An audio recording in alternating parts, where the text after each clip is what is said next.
നടി ആക്രമിക്കപ്പെട്ട കേസ് കോടതി മുറിയിൽ നടന്നതും അതിജീവിതയുടെ വക്കീൽ പുറത്തു പറയുന്നതുമായി കുറച്ച് പൊരുത്തക്കേടുകളുണ്ട്.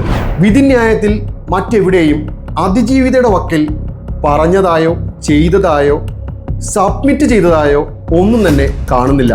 കോടതിയിൽ ഒന്നും ചെയ്യാതെ അങ്ങാടിക്കവലയിൽ പ്രസംഗം മാത്രം നടത്തിയതുകൊണ്ട് അതിജീവിതയ്ക്ക് നീതി ലഭിക്കില്ല. നടി ആക്രമിക്കപ്പെട്ട കേസിലെ അതിജീവിതയുടെ വക്കീൽ ഈ മുഖം കേരളത്തിൽ എല്ലാവർക്കും സുപരിചിതമാണ്. നടി ആക്രമിക്കപ്പെട്ട കേസ് കോടതി മുറിയിൽ നടന്നതും അതിജീവിതയുടെ വക്കീൽ പുറത്തു പറയുന്നതുമായി കുറച്ച് പൊരുത്തക്കേടുകളുണ്ട്. 1700-ലധികം പേജുകളുള്ള വിധിന്യായത്തിന്റെ പകർപ്പിൽ പ്രതികളുടെയും പ്രോസിക്യൂഷന്റെയും അതിജീവിതയുടെയും എല്ലാം വക്കീലന്മാർ പറഞ്ഞതും തെളിയിച്ചതുമായ കാര്യങ്ങൾ വളരെ വ്യക്തമായി എഴുതിയിട്ടുണ്ട്. വിധിന്യായത്തിന്റെ ആദ്യ പേജിൽ ഡിഫാക്ടോ കംപ്ലൈന്റിന് തൊട്ട് താഴെ എക്സിന് വേണ്ടി, അതായത് അതിജീവിതയ്ക്ക് വേണ്ടി ഹാജരായ വക്കീലിന്റെ പേരാണ് TB മിനി. ഈ ഒന്നാം പേജിൽ ഈ പേര് കാണിക്കുന്നതല്ലാതെ വിധിന്യായത്തിൽ മറ്റെവിടെയും അതിജീവിതയുടെ വക്കീൽ പറഞ്ഞതായോ ചെയ്തതായോ സബ്മിറ്റ് ചെയ്തതായോ ഒന്നും തന്നെ കാണുന്നില്ല. മനസ്സിലാക്കേണ്ട ഒരു കാര്യമുണ്ട്. ഒരു ക്രിമിനൽ കേസിനെ സംബന്ധിച്ചിടത്തോളം ഒരു ഡിഫാക്ടോ കംപ്ലൈനന്റിന് അല്ലെങ്കിൽ ഒരു പരാതിക്കാരന് സ്വന്തമായി ഒരു വക്കീലിനെ വെച്ച് കേസ് നടത്താൻ കഴിയുമോ? പുതിയ നിയമത്തിൽ BNSSന്റെ 338-ാം വകുപ്പിൽ സബ് ക്ലോസ് 2-ൽ പറയുന്നുണ്ട്, ഇത്തരത്തിൽ ഒരു പ്രൈവറ്റ് വക്കീലിനെ ഒരു പരാതിക്കാരന് വെക്കാൻ കഴിയും.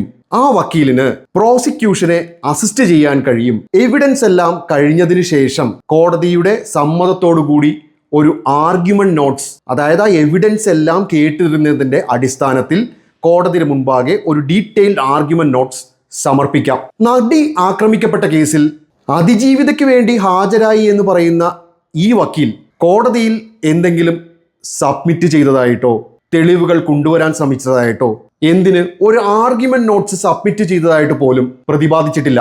ഒരു കാര്യം ശ്രദ്ധിക്കുക, ക്രിമിനൽ കേസിൽപ്പെട്ട ഒരു വാദിക്ക് ഒരു വക്കീലിനെ ഹാജരാക്കിയാൽ, സ്വന്തമായി ഒരു വക്കീലിനെ ഹാജരാക്കിയാൽ ആ വക്കീലിന് ചെയ്യാൻ കഴിയുന്നതും ചെയ്യാൻ കഴിയാത്തതുമായ കാര്യങ്ങൾ നിയമത്തിൽ പറഞ്ഞിട്ടുണ്ട്. ഒരു പ്രോസിക്യൂട്ടർ, സർക്കാരിന് വേണ്ടി ഹാജരാകുന്ന പ്രോസിക്യൂട്ടർ എഴുന്നേറ്റ് നിന്ന് സബ്മിറ്റ് ചെയ്യുന്നത് പോലെ, വിസ്താരം നടത്തുന്ന പോലെ ഒരു വാദിയുടെ പ്രൈവറ്റ് വക്കീലിന് ചെയ്യാൻ കഴിയില്ല. അങ്ങനെ ചെയ്യാൻ ശ്രമിച്ചാൽ കോടതി അത് അനുവദിക്കുകയുമില്ല. എന്നാൽ പ്രതിയുടെയും സർക്കാരിൻ്റെയും വാദപ്രതിവാദങ്ങൾ കേട്ട് എവിഡൻസുകൾ കോടതിയിൽ വന്നത് കണക്കിലെടുത്ത് വാദിയുടെ വക്കീലിന് കോടതി വിട്ടുപോയതും കോടതിയുടെ ശ്രദ്ധയിൽപ്പെടാതെ പോയതുമായ എല്ലാ ആസ്പെക്ട്സും ഡീറ്റെയിൽ ആയി എത്ര പേജ് അടങ്ങുന്ന ആർഗ്യുമെന്റ് നോട്ട്സ് ആയി സബ്മിറ്റ് ചെയ്യുന്നതിന് നിയമ തടസ്സമില്ല.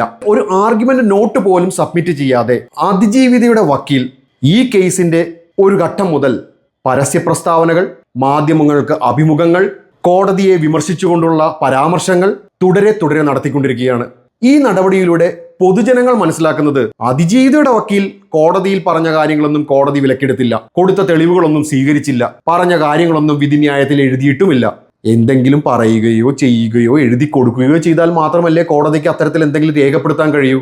കോടതിയിൽ ഒന്നും ചെയ്യാതെ അങ്ങാടിക്കവലയിൽ പ്രസംഗം മാത്രം നടത്തിയതുകൊണ്ട് അതിജീവിതയ്ക്ക് നീതി ലഭിക്കില്ല. സ്വന്തം കേസ് കൃത്യമായി നടക്കുന്നുണ്ടോ എന്ന് നോക്കുന്നതിന് വേണ്ടി അതിജീവിത ഒരു വക്കീലിനെ ഏർപ്പാട് ചെയ്തു എന്ന് നമ്മൾ മനസ്സിലാക്കുക. ആ വക്കീലാണ് ഇപ്പോൾ കവലകളായ കവലകൾ മുഴുവൻ നടന്ന് ആ കേസിൽ നടന്ന ഓരോ കാര്യങ്ങൾ വിളിച്ചു പറഞ്ഞുകൊണ്ടിരിക്കുന്നത്.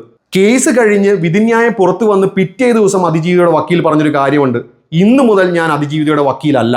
ഈ വസ്തുതകൾ പൊതുജനങ്ങളായ നിങ്ങൾ കൂടി മനസ്സിലാക്കേണ്ടതുണ്ട്.